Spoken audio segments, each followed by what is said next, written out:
Bonjour. Bonjour et bienvenue pour cette nouvelle vidéo sur la fertilité consciente, un projet de couple.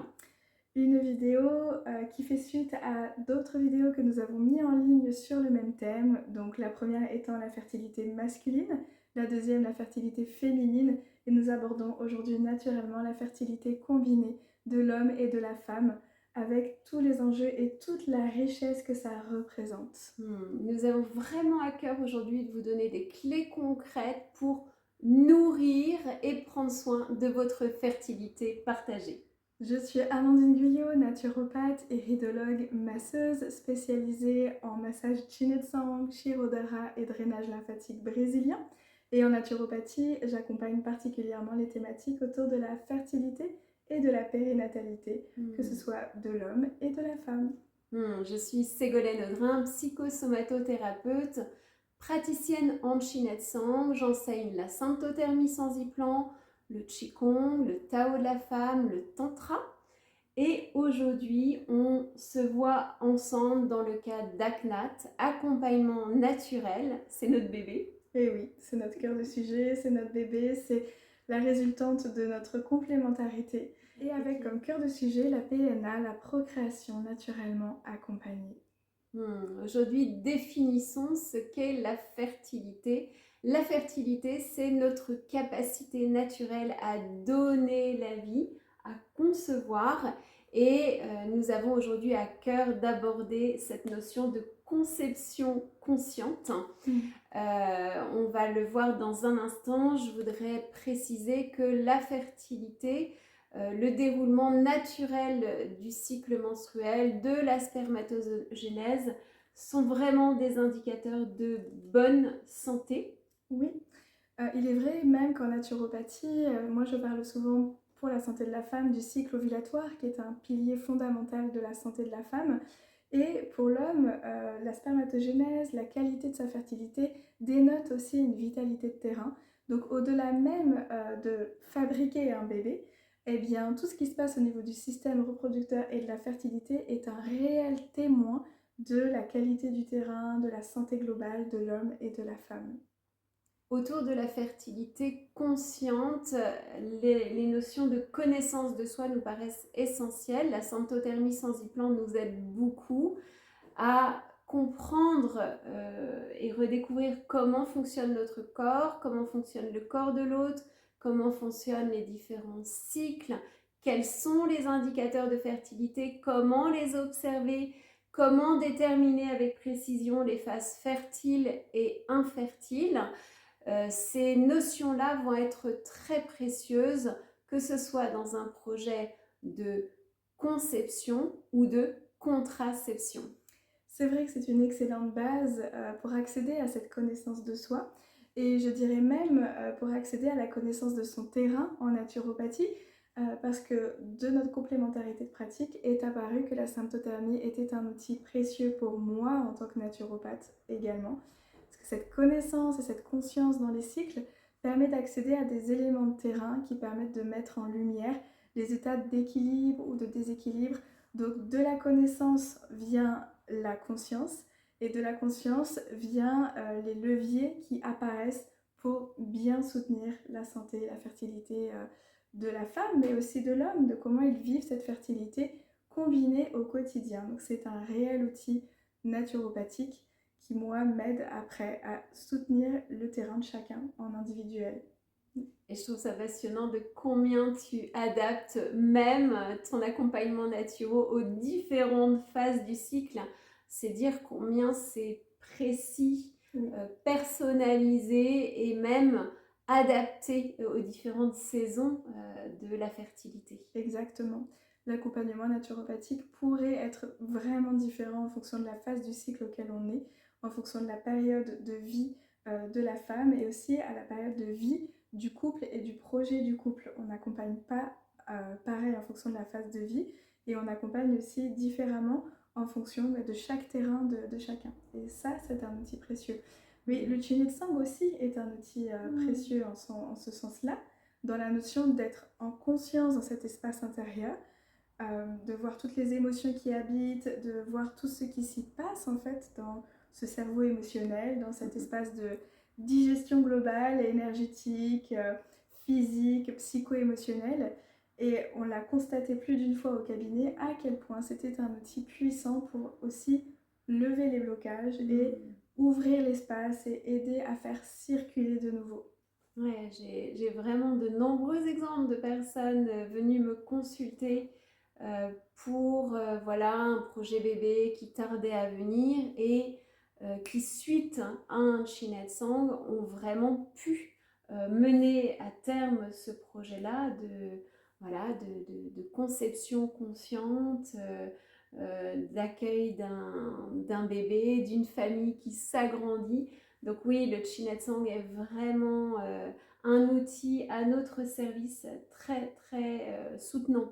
Oui, et à chaque fois, le maître mot, c'est la mise en conscience, d'accéder à cet état de conscience, que ce soit dans la connaissance de sa fertilité, la connaissance de son terrain, et aussi la connaissance de cet espace intérieur qui abrite plein de choses, dont le nid reproducteur. Et autour de ce nid, il se passe quoi? Et comment ça circule? Et comment ça communique? Et le Chinetsang aide à recréer cette communication, cette harmonie, ce levage de blocage, cet espace qui s'ouvre pour que ce nid intérieur puisse se déployer et s'épanouir aussi. On nourrit aussi beaucoup cette notion de nid, cette qualité du déroulé du cycle féminin, ce lien aux besoins spécifiques en fonction des différentes phases du cycle, avec les Qigong de la femme, le Tao de la femme qui vient là aussi stimuler cette énergie de vie, la réguler, libérer les mémoires personnelles, les éventuelles mémoires transgénérationnelles, traumatiques, pour vraiment rétablir une harmonie, un équilibre, finalement. Au-delà de la simple fonction reproductrice et biologique. Et c'est ce qu'on se disait peu de temps avant, c'est que quand on est dans un projet de conception et que ce projet de conception tarde à se concrétiser, eh bien, il peut y avoir l'aide du système médical. Et donc, dans cette sphère-là, on constate souvent que le projet de procréation est réduit, entre guillemets, à la simple fonction du système reproducteur. Là où il se passe tellement d'autres choses.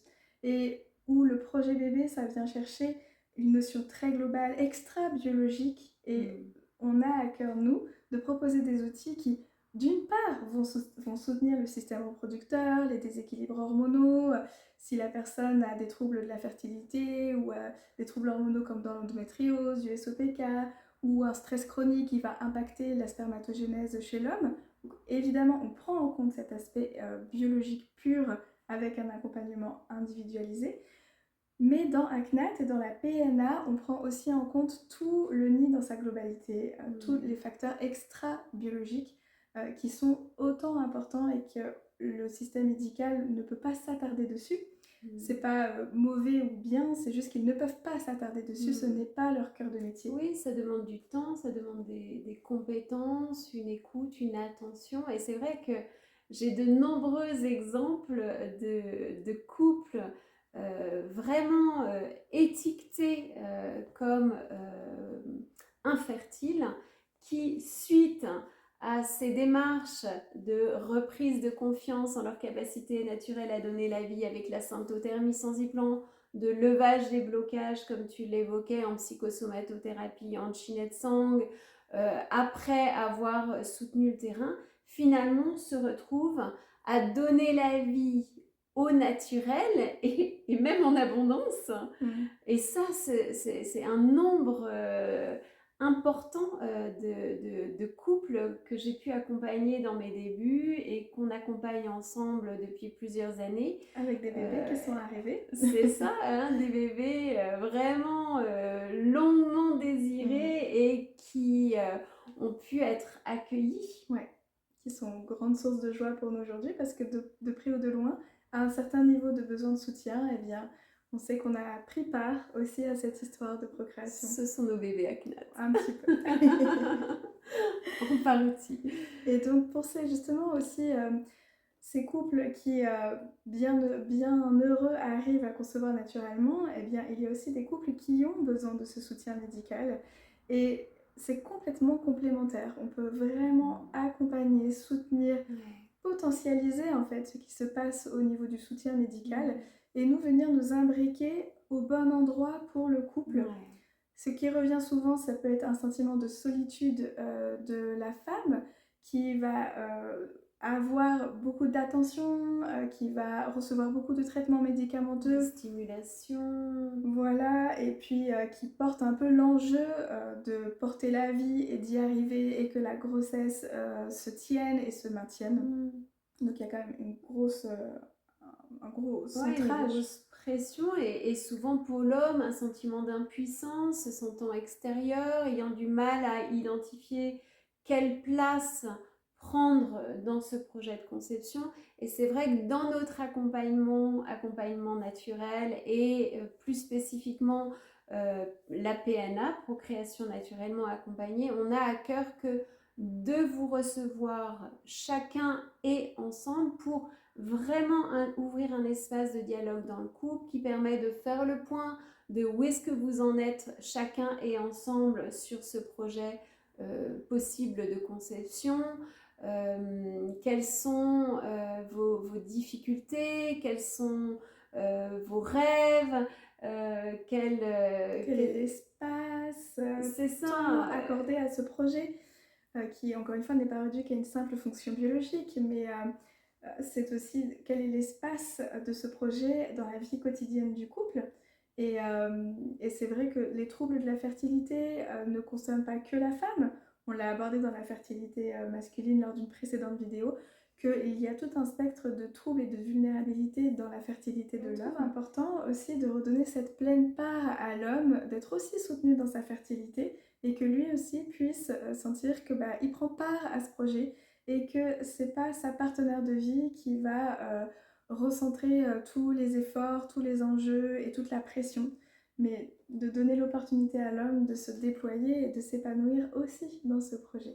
Sachant qu'on a pu l'expérimenter en naturopathie, Mm. il est facile de soutenir la qualité ovarienne, de soutenir la qualité du sperme. Ça demande voilà, de se laisser du temps et vraiment c'est un levier tellement précieux, que ce soit dans le cadre d'une conception naturelle comme dans le cadre d'un accompagnement en procréation médicalement assistée.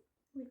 Alors concrètement, ce qui peut être fait à l'échelle du couple, eh bien, c'est multiple et vous avez vraiment les moyens de mettre en place de façon globale différentes actions. La première est à commencer par assainir votre nid. Est-ce que tu veux nous en parler, Amandine? Oui, alors il y a effectivement le nid intérieur, le terrain qu'on va pouvoir accompagner individuellement, mais à l'échelle du couple, dans ce projet de procréation, on peut aussi travailler sur le nid qui nous entoure et qui accueillera un jour le bébé.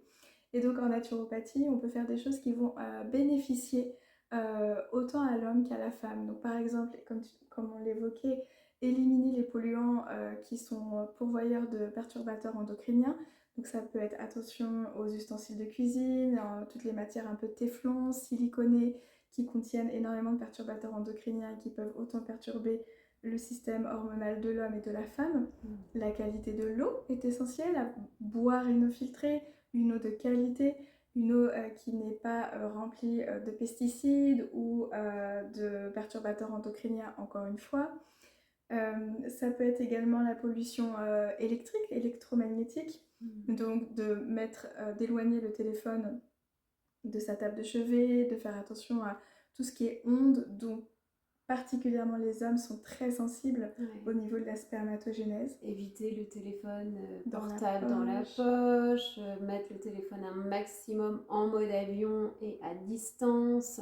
Effectivement, ce sont des leviers essentiels. Il y a aussi la dimension de l'alimentation, une alimentation de qualité, c'est le carburant dont notre corps a besoin, au même titre qu'une hydratation de qualité. Donc c'est quoi? Ce sont des grands principes, hein, de l'alimentation vivante, locale, sans polluants, donc idéalement bio.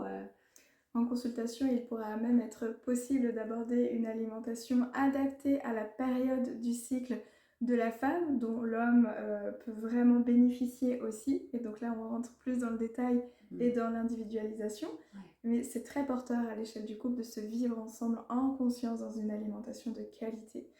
Et ça peut être aussi l'exercice physique qu'on peut faire aussi à l'échelle du couple. C'est des temps de retrouvailles, des temps bénéfiques pour la vitalité générale et qui vont soutenir le système reproducteur. Tout ça, ce sont des choses qui vont nourrir le nid, nourrir le lien et nourrir déjà la fertilité en conscience. Et dans cette dimension de nourrir le lien, nourrir la relation, c'est aussi un levier qui nous paraît essentiel, à savoir que, encore une fois, un enfant, ça se vit à deux, ça se conçoit à deux, ça s'accueille ensemble et ça nécessite que, eh bien, cet espace soit chaleureux, accueillant, aimant. Et ça demande effectivement de se ménager des espaces pour nourrir la relation du couple, pour se donner des temps d'intimité partagée, des temps de connexion privilégiés. Donc j'aime beaucoup les week-ends intra-couple pour vraiment aborder et expérimenter comment parler ces différents langages de l'amour, comment vivre cette sexualité consciente et respectueuse de chacun, comment nourrir cette alchimie du couple. Y a plein de possibilités. Les massages aquatiques couple, c'est aussi des moments très privilégiés. Je sais que je propose aussi les ateliers massage en duo. Et donc, il m'arrive fréquemment d'avoir des couples qui souhaitent s'offrir cet espace de confiance, cet espace de j'apprends à prendre soin de l'autre, j'apprends à masser l'autre.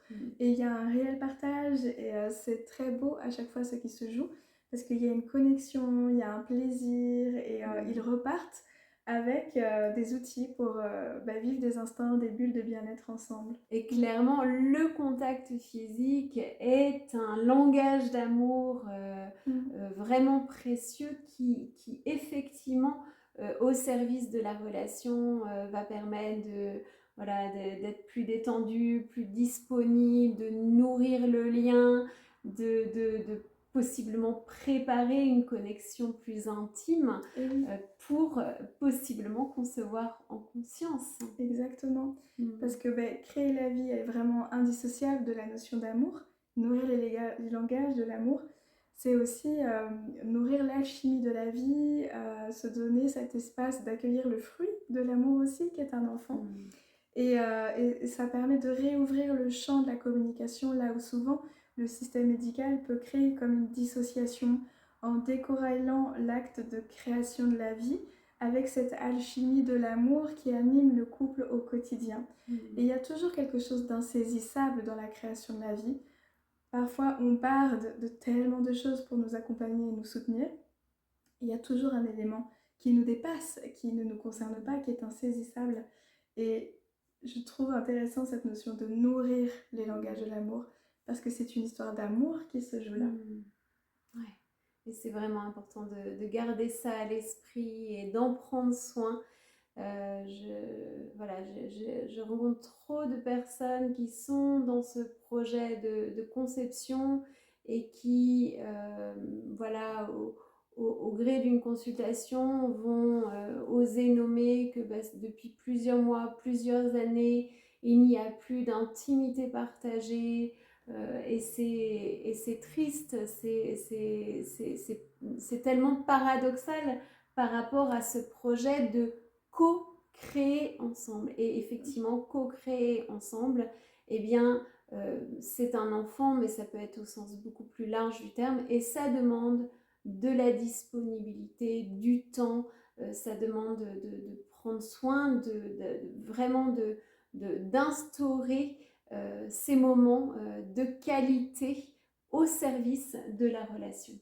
Et très concrètement, dans la vie quotidienne, on peut ne pas forcément voir les opportunités de créer cet espace, de nourrir les langages de l'amour, mais ça peut être par des choses très concrètes comme se donner rendez-vous à l'échelle du couple, c'est très tantrique, fixer un agenda où une fois par semaine ou plusieurs fois par semaine, il y a un instant posé dans l'agenda où on va se retrouver, on va avoir un rendez-vous ensemble. Ça peut être de s'offrir, alors pas forcément qu'à l'occasion de la Saint-Valentin, hein, parce que c'est vrai que la Saint-Valentin permet de nourrir le langage de l'amour. C'est une date, une fois par an, quand il y a tant besoin de nourrir au quotidien. Et donc, c'est de créer des occasions multiples de s'offrir l'un et l'autre des temps partagés, soit sous forme de stage, comme tu l'évoquais, soit ça peut être un restaurant ou un rendez-vous week-end, massage. un rendez-vous massage. En tout cas, de créer l'espace. Créer l'espace, parce que si on ne le crée pas, il est difficile qu'il s'invite de lui-même de manière spontanée dans nos modes de vie chargés. Oui, et puis aujourd'hui, voilà, on fonctionne classiquement avec l'agenda où on inscrit ce qu'il y a d'important. Et bien, faire de votre relation et de ces temps de qualité, de ces moments privilégiés, des moments importants, eh bien, c'est tout à fait pertinent que de l'inscrire dans l'agenda et de se réserver vraiment des temps privilégiés pour ça. Oui. Donc, comme vous pouvez le voir, nous avons chacune tout un tas de compétences complémentaires qui, dans le cadre d'ACNAT, vraiment, nous allons pouvoir vous accompagner au naturel, de façon personnalisée, peu importe la porte d'entrée. Hein, ça peut être avec l'une, ça peut être avec l'autre. Voilà, nous sommes vraiment dans un dialogue qui va nous permettre d'affiner, de personnaliser cet accompagnement pour chacun de vous, pour votre dynamique de couple.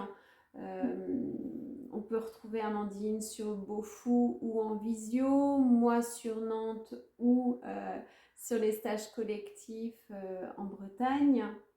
Les outils sont multiples grâce à notre complémentarité. Parfois, ça peut être flou de savoir par quoi commencer, donc il est aussi possible simplement de contacter l'une ou l'autre, de discuter où vous en êtes, de votre projet, et tout simplement de co-créer ensemble le soutien dont vous avez besoin. Et il y a différents événements qui vont intervenir aussi prochainement pour toi, avec le webinaire pour présenter la symptothermie le 4 mars, webinaire gratuit, la formation qui débute en cohorte le 24 mars. On peut te rencontrer sur un salon bien-être à venir. C'est le salon Oasis Zen à la Génétose, donc je serai présente le 21-22 mars et je serai présente pour répondre à vos questions. J'animerai aussi un atelier pour donner des outils pour soutenir sa lymphe au naturel, au quotidiennement, parce qu'il y a un énorme enjeu dans le soutien du système lymphatique et aussi dans le cadre de la fertilité. Tout à fait. Je vous donne également rendez-vous sur la retraite Femme Nature pour les femmes qui sentent cet appel à s'offrir un temps privilégié justement pour prendre soin d'elles-mêmes dans leur globalité et se préparer. Préparer le nid. Il y a les week-ends tantra couple qui sont vraiment des temps dédiés à la relation du couple. On a vraiment un panel d'accompagnement et on a à cœur, comme on disait, c'est vraiment un sacerdoce pour nous, on vibre pour ce projet-là et on a beaucoup de joie à proposer des solutions et un accompagnement ajusté et en conscience à vos besoins. N'hésitez pas à regarder nos précédentes vidéos et à vous abonner pour être informé des suivantes. On vous souhaite une belle journée et on vous dit à très bientôt. Au plaisir de vous rencontrer et de vous accompagner chacun et ensemble. À bientôt.